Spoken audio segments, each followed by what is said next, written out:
রিস্ককে সামনে আনা হয়েছে, অর্থাৎ অফসাইডে সেই রিস্কটা রেখে দিয়েছেন। রিশাদের স্ট্রং জোন লেগ সাইড, তিনি হয়তো সেখানেই হিট করবেন সেরকম একটা ধারণা রয়েছে। দেখা যাক কি হয়। হতে পারে অফসাইডে একজন এক্সট্রা ফিল্ডার ইনার সার্কেলে সুবিধাও হতে পারে একটা ডট বল, দুটো ডট বল বের করতে। হুসাইন তালাতের উপর সবকিছু নির্ভর করছে। বিপিএল এর ফাইনাল ওভার।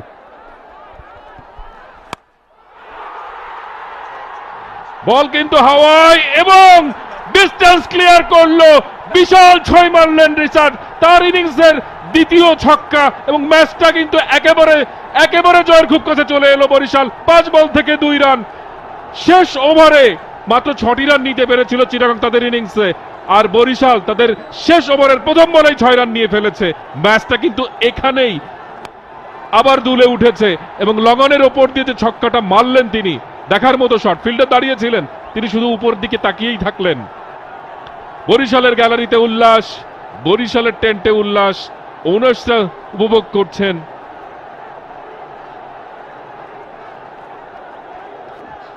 হুসাইন তালাত একটা এক্সপেন্সিভ ওভার করবেন একজন বোলার, সেই বোলারটা তিনি, এবং তার প্রথম বলে কিন্তু তিনি 6 কনসিড করেছেন। 5 বল থেকে 2 রান দরকার।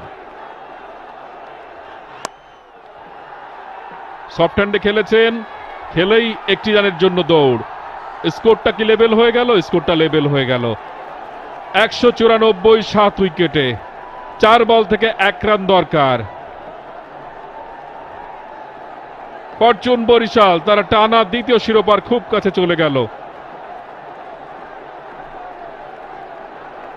ডেথ বোলিং এ মোহাম্মদ আলী, এবাদত হোসেনরা দারুণ বল করেছিলেন, সেটার পুরস্কার এই মুহূর্তে ঘরে তুলছে বরিশালের শেষ দিকের ব্যাটসম্যানরা।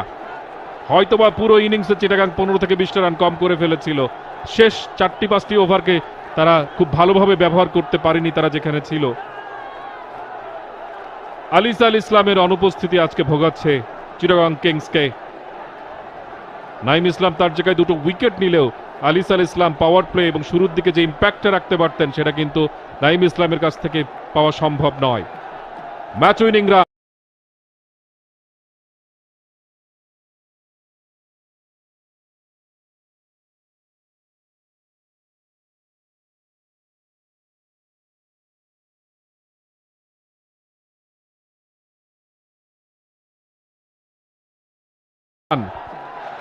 তানভীর চালালেন, ব্যাটে বলে করতে পারলেন না, ডট হয়ে গেল। নাটকীয় ম্যাচ, নাটকে ভরপুর। এর চেয়ে নাটকীয় ফাইনাল আর কি হতে পারে?